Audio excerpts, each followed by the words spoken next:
আচ্ছা, কেউ একজন নামাজ পড়ে না কেন? আমি তোমার সম্পর্কে বলছি না, আমার প্রিয় ছেলে বা প্রিয় মেয়ে। শুধু প্রশ্নটি নিয়ে চিন্তা করো যে মানুষ কেন নামাজ পড়ে না। এর অনেকগুলো উত্তর থাকতে পারে, আর এই প্রশ্নের উত্তর আল্লাহর কাছেও আছে। উত্তরটা খুবই ভয়ঙ্কর। এই উত্তরটি আমি খুতবার শুরুতে পড়েছি। তিনি বলেন, ফালা সাদ্দাকা ওয়ালা সাল্লা ওয়ালাকিন কাযযাবা ওয়া তাওয়াল্লা। সে আসলে সত্য গ্রহণ করেনি এবং সে নামাজও পড়েনি। তিনি কাফের সম্পর্কে বলছিলেন। তিনি দুইটা জিনিস বলেছেন, এই লোকটি সত্য গ্রহণ করেনি এবং নামাজও পড়েনি। কথাটা ভাবনার উদ্রেক করে। যদি বলা হয় সে সত্য গ্রহণ করেনি, আমার আশা হলো তিনি বলবেন লা সাদ্দাকা ওয়ালা আমানা, কিন্তু তিনি বলছেন লা সাল্লা। এর মানে হলো আল্লাহর সত্য গ্রহণ করার ব্যাপারে তোমার অন্তরে কিছু একটা মিসিং আছে। না না না, বাচ্চাটা বলে আমি আল্লাহকে বিশ্বাস করি, আমি মুসলিম। হ্যাঁ, তুমি এখানে মুসলিম, তোমার মাথায়। কিন্তু এই সত্য তো শুধু তোমার মাথার জন্য না, এই সত্য তোমার অন্তরের জন্য। তুমি এখনো অনুভব করছো না যে ব্যাপারটা কেমন সিরিয়াস। তুমি এখনো উপলব্ধি করছো না যে এটা কি। মাঝে মাঝে কোনো বিষয় তুমি জানো হয়তো, কিন্তু এই নিয়ে চিন্তা করা থেকে পালিয়ে বেড়াও। এটা সত্য, তুমি জানো বিষয়টা কিন্তু চিন্তা করতে চাও না।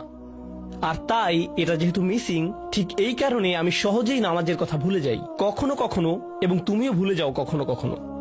এমনটা ঘটে কারণ আমাদের অন্তর কিছুটা বিভ্রান্ত হয়ে পড়ে। দিনের এই সত্যতা, আল্লাহকে সেই সত্যটা, সেই অকাট্য সত্যটা আমাদের মস্তিষ্কের পেছনের কোনো একটা সেলফে গিয়ে পড়ে থাকে। আমরা অন্য কিছুতে ব্যস্ত হয়ে পড়ি এবং এই নিয়ে আর চিন্তা করি না। আল্লাহ এটাই বলেছেন।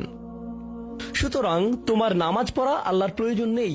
এমনকি তুমি যদি নামাজ পড়ো, আমি পড়তে বলছি এই কারণে, তখন কি করো? নামাজের জন্য কিভাবে নিয়ত করো? তখন আমি 4 রাকাত নামাজ পড়বো, দাঁড়ালাম, কারণ আমার আব্বা বারবার পড়তে বলছেন। আল্লাহু আকবার।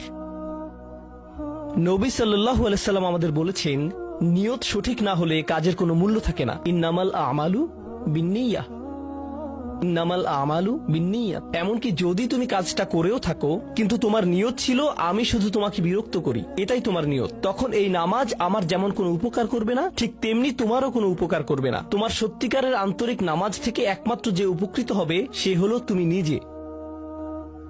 এখন এটাই সেই প্রশ্নের উত্তর যে কেন একজন মানুষ নামাজ পড়ে না। আরো 2টা কথা তোমার সম্পর্কে বলতে চাই। তার মাঝে একটা হলো নামাজ পড়ার উদ্দেশ্য কি, কোন কারণে পড়ব। কারণ তুমি হয়তো ভাবছো নামাজ পড়ার উদ্দেশ্য হলো তুমি যেন জাহান্নামে না জ্বলো। নামাজ পড়ার উদ্দেশ্য হলো তুমি যদি নামাজ না পড়ো আল্লাহ তোমাকে ঘৃণা করবেন। নামাজ পড়ার উদ্দেশ্য হলো তুমি যদি নামাজ না পড়ো তুমি শাস্তি পাবে, অথবা তুমি আর মুসলিমই থাকবে না, ফেরেশতারা তোমাকে অভিশাপ দিবে। সমস্ত নেতিবাচক বিষয়। আল্লাহ ওই সমস্ত উদ্দেশ্যের কথা উল্লেখ করেননি। নেতিবাচক কিছু থেকে মুক্তি পাওয়া নামাজের মূল উদ্দেশ্য নয়। নামাজের মূল উদ্দেশ্য হলো ইতিবাচক কিছুর দিকে ছুটে চলা, এটাই নামাজের উদ্দেশ্য। এমন 2 ছাত্রের মধ্যে পার্থক্য জানো? একজন লেখাপড়া করে যেন সে ফেল না করে, আর অন্যজন লেখাপড়া করে কারণ সে ওই সাবজেক্টটা পড়তে ভালোবাসে। একজন ছাত্র পড়ালেখা করছে পজিটিভ কিছুর জন্য, আর অন্যজন পড়ালেখা করছে কারণ সে এমন কিছু থেকে বাঁচতে চাচ্ছে যা নেগেটিভ।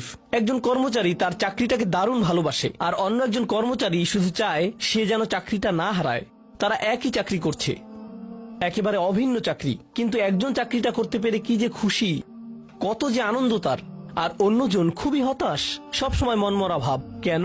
কারণ তাদের একজন এটা করছে ক্ষতিকর কিছু থেকে মুক্তি পাওয়ার জন্য, আর অপরজন এটা করছে উপকারী কিছুর দিকে ছুটে চলার জন্য। আল্লাহ কোরআনে যখন আমাকে নামাজ সম্পর্কে বলেছেন যে কেন আমাদের নামাজ পড়া দরকার, তিনি মুসা আলাইহিস সালামকে এই উত্তরটা বলে দিয়েছেন যখন তিনি তার সাথে সাক্ষাৎ করেছিলেন। তিনি বলেছেন, আকিমিস সলাতা লিযিকরি, আর আমাকে স্মরণ করার উদ্দেশ্যে নামাজ কায়েম করো। তোমার নামাজ ঠিক রাখো যেন তুমি তোমার রবকে স্মরণ করতে পারো। আমি তোমাকে ইতিমধ্যে বলেছি যে তোমার আমার সম্পর্কটা খুবই সীমিত, কিন্তু তোমার সাথে আল্লাহর সম্পর্কটা অনেক আগে থেকে শুরু হয়েছিল, আর তার সাথে তোমার এই সম্পর্কটা অনন্তকাল ধরে বলবৎ থাকবে। তাই সেই সম্পর্কটির কথা স্মরণে আনা আবশ্যক, কারণ ভালো যত কিছু তোমার কাছে আসে তা আসে ওই সম্পর্কটা থেকেই। সামান্য কিছু ভালো জিনিস তোমার বাবার কাছ থেকে আসে, কিছু কিছু ভালো জিনিস, কিন্তু সকল ভালো জিনিস যা তোমার কাছে আসে তা আসে একমাত্র ওই সম্পর্কটির কারণে, যদি তুমি চাও সকল উপকারী জিনিস তোমার জীবনে অবস্থান করুক, তখন তোমাকে অবশ্যই তার কথা স্মরণ করতে হবে, যার নিকট থেকে সকল কল্যাণের আগমন ঘটে, যার নিকট থেকে সকল নিয়ামতের আগমন ঘটে, সকল রিজিকের আগমন ঘটে, সকল হেদায়েতের আগমন ঘটে। আর তাই আল্লাহ বলছেন, সর্বোত্তম যে উপায়ে তুমি এটা করবে তা হলো নামাজের মাধ্যমে তুমি আমাকে স্মরণ করবে। এজন্যই তোমার নামাজ পড়া দরকার। আচ্ছা, পরিশেষে এজন্যই তোমার এটা করা উচিত। কিন্তু তুমি এটা করছো বলেই সঠিক নিয়ত সহকারে আল্লাহ বলছেন, কেবল এখানেই শেষ নয়, এর কিছু উপকারিতাও আছে। কিছু ভালো জিনিস তোমার পথে আসবে যখন তুমি সত্যি সত্যি আল্লাহকে স্মরণ করবে। যখন তুমি আল্লাহকে স্মরণ করবে যেভাবে তিনি চান সেভাবে, আর যে উপায়ে তিনি চান তা হলো এই নামাজগুলোর মাধ্যমে। তুমি যদি এটা করতে পারো, আল্লাহ বলছেন, ইন্না সলাতা তানহা আনিল ফাহশাই ওয়াল মুনকার। এমনকি এই আয়াতেও ওয়ালা যিকরুল্লাহি আকবার, তিনি বলছেন নামাজের মধ্যে এই উপকারটি আছে যে এটা তোমাকে অশ্লীলতায় পড়ে যাওয়া থেকে রক্ষা করবে। কারণ অশ্লীলতা তোমার চারপাশে বিরাজমান, আর আমি প্রিয় পুত্র তোমাকে এটার সম্মুখীন হওয়া থেকে রক্ষা করতে পারবো না। অশ্লীলতা তোমার ফোনে, অশ্লীলতা তোমার স্কুলে, অশ্লীলতা তোমার বন্ধুদের মাঝে, অশ্লীলতা ঈদের অনুষ্ঠানে, যখন কোনো কর্নারে গিয়ে বন্ধুদের সাথে আড্ডা দাও, অশ্লীলতার উপস্থিতি তুমি সর্বত্র দেখতে পাবে। প্রতিবার যখনই তুমি অশ্লীলতার দিকে এগিয়ে যাবে, তোমার অন্তর ক্ষতিগ্রস্ত হয়ে পড়বে। আর আল্লাহ বলছেন, যদি তুমি এই নামাজগুলো আদায়ে যত্নবান হও, এগুলো তোমাকে অশ্লীলতার করাল গ্রাস থেকে রক্ষা করবে। একবার যদি তুমি অশ্লীলতায় ডুবে যাও, তখন তুমি হয়ে পড়বে যেমন তুমি যদি দূষিত বাতাসে নিঃশ্বাস নাও, প্রথম প্রথম তোমার কাশি আসবে, কিন্তু যদি এতে বেশিক্ষণ অবস্থান করো, একসময় এতে তুমি অভ্যস্ত হয়ে পড়বে। অশ্লীলতাও ঠিক এরকম। এতে আকণ্ঠ নিমজ্জিত থাকলে একসময় এটাকে আর বড় অপরাধ বলে মনে হবে না। নিজেকে এর থেকে রক্ষা করার কোনো গরজ অনুভব করবে না আর, কারণ তোমার প্রতিরোধ ব্যবস্থা দূষিত হয়ে গেছে। এরপর তুমি এমনকি আরো বিষাক্ত আচরণের জন্য প্রস্তুত হয়ে যাবে, এমনকি আরো জঘন্য বিষয় ওয়াল মুনকার, এমনকি আরো ঘৃণ্য কাজও তোমার দ্বারা সম্পন্ন হয়ে যেতে পারে। অধপতনের অতল গহ্বরে হারিয়ে যাওয়া থেকে এই নামাজগুলো তোমাকে রক্ষা করবে। এই জন্যই তোমার নামাজ পড়া দরকার। এই সমস্ত কারণেই তোমার নামাজ পড়া প্রয়োজন। আমি বলেছি এই জন্য না। এই সমগ্র ভ্রমণের শেষে সিদ্ধান্তটা সম্পূর্ণরূপে তোমার। কারণ আল্লাহ হয়তো আগামীকালই আমাকে নিয়ে যেতে পারেন, আল্লাহ হয়তো আমাকে 1 বছরের মধ্যেই নিয়ে যেতে পারেন। তোমার এবং আমার মাঝে যে এই সম্পর্কটা বর্তমানে আছে, এমনকি যদি আমরা 100 বছরও বাঁচি, আমরা এর চেয়ে বেশি বাঁচতে পারবো না। একটা সময় আছে যখন এর সমাপ্তি ঘটবে। কিন্তু ওই সম্পর্কটি, তুমি যদি সত্যিই ওই সম্পর্কটি সম্মান করতে চাও, নামাজ পড়ো। তোমার প্রতি এটাই আমার উপদেশ। এখন আমি পিতামাতার উদ্দেশ্যে কথা বলবো। এটা হবে ছোট্ট একটা রিমাইন্ডার আমার জন্য এবং আমাদের সবার জন্য, আমাদের পিতামাতাদের জন্য। সন্তানাদি আল্লাহ প্রদত্ত একটা নিয়ামত। তাদেরকে এজন্য দেওয়া হয়নি যেন আমরা তাদের নিয়ন্ত্রণ করতে পারি। যত বেশি আমরা তাদেরকে নিয়ন্ত্রণ করতে চাইব, তত বেশি হতাশ হব সকল অবস্থাতেই। আমি দেখেছি এমনটা, বিশেষ করে যে পরিবারগুলো তাদের সন্তানদের দ্বীনের সুরক্ষা করতে চায়, তারা যত বেশি সন্তানদের উপর জোর করে দ্বীন চাপিয়ে দিতে চায়, তত বেশি ওই ছেলেমেয়েগুলো অদ্ভুত সব উপায়ে বিদ্রোহ প্রকাশ করে। কারণ যে বিষয়টা আল্লাহ চান আপনি তাদেরকে প্রদান করুন, আপনার ছেলে মেয়েদের কাছে আপনার যে সুযোগ আছে সেটা তাদেরকে আপনার আদেশ নিষেধ মানতে বাধ্য করার জন্য নয়। সুযোগটা এই জন্য দেয়া হয়েছে যেন আপনি তাদেরকে এমন সব বিষয়ে চিন্তা করাতে পারেন যা শুধু আপনার পক্ষেই চিন্তা করানো সম্ভব। তাদেরকে এমন সব বিষয়ে পছন্দ করাতে পারেন যা শুধু আপনার পক্ষেই পছন্দ করানো সম্ভব।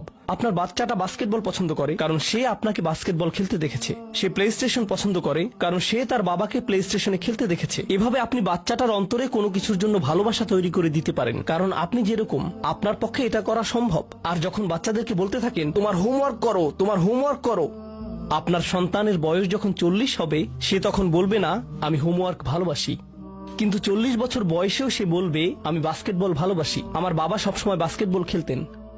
আপনি যা ভালোবাসেন তা ট্রান্সফার হয়ে তার কাছে চলে যায়, আর যা করতে বলেন তা প্রত্যাখ্যাত হয়ে যায়। এমনটি আপনার ক্ষেত্রেও ঘটেছিল। আপনার ছেলে মেয়েদের কথা ভুলে যান, আপনার নিজের বাস্তবতাও এটাই। আপনার বাবার কিছু কিছু জিনিস যে আপনি এখনো পছন্দ করেন তা ভালোবাসার মাধ্যমে আপনার নিকট ট্রান্সফার হয়েছিল, আর আপনার বাবার ওই ব্যাপারগুলো আপনি অপছন্দ করতেন যা তিনি জোর করে আপনাকে গেলাতে চেয়েছিলেন। এখানে উপবিষ্ট প্রত্যেকের বাস্তবতা এটাই, শুধু সেগুলোই গ্রহণ করেছি যেগুলো ভালোবাসার মাধ্যমে হস্তান্তরিত হয়েছিল। ঠিক এই ইশারাটাই আমাদের পিতামাতাদেরকে দেয়া হয়েছে সূরাতুল ইসরার এই আয়াতে, রব্বির হামহুমা কামা রব্বায়ানি সগীরা।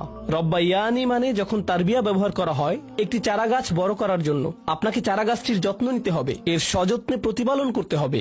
গাছটির প্রতি চিৎকার চেঁচামেচি করলে তো হবে না, তাড়াতাড়ি বড় হও, তাড়াতাড়ি লম্বা হও।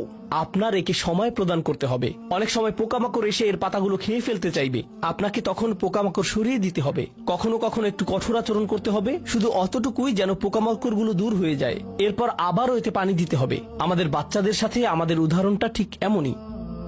ঠিক এ কারণেই আমরা আমাদের মাতা পিতার জন্য এই দোয়াটা করি। আমি দোয়া করছি আল্লাহ যেন আমাদের সন্তানদেরকে হেদায়েত দান করেন, যা শুধু তার পক্ষেই দেয়া সম্ভব। দোয়া করছি আল্লাহ তাদের অন্তরে ইস্তিকামা প্রদান করুন, যেন তারা তাদের জীবনে সঠিক সিদ্ধান্ত নিতে পারে। আরো দোয়া করছি আল্লাহ তাদেরকে ইব্রাহিম আলাইহিসসালামের দোয়ার মতো করুন, যা তিনি আমাদের সবার জন্য করেছিলেন। রব্বি জাআলনি মুকিমাস সলাতি ওয়া মিন যুররিয়াতি, হে আমার রব, আমাকে সালাত কায়েমকারী বানান এবং আমার বংশধরদের মধ্য থেকেও। আল্লাহ তাআলা এখানে উপস্থিত পিতামাতাদেরকে, আমাকে সহ সবাইকে এমন দৃষ্টান্তে পরিণত করুন যে আল্লাহকে ভালোবাসে এবং যে নামাজকে ভালোবাসে, যেন আমাদের ছেলেমেয়েরা নামাজের প্রেমে পড়ে যায় আমরা যেভাবে নামাজকে ভালোবাসি তা দেখে। বারাকাল্লাহু লি ওয়া লাকুম ফিল কুরআনিল হাকিম ওয়া নাফা'নি ওয়া ইয়্যাকুম বিল আয়াতি ওয়াজ যিকরিল হাকিম।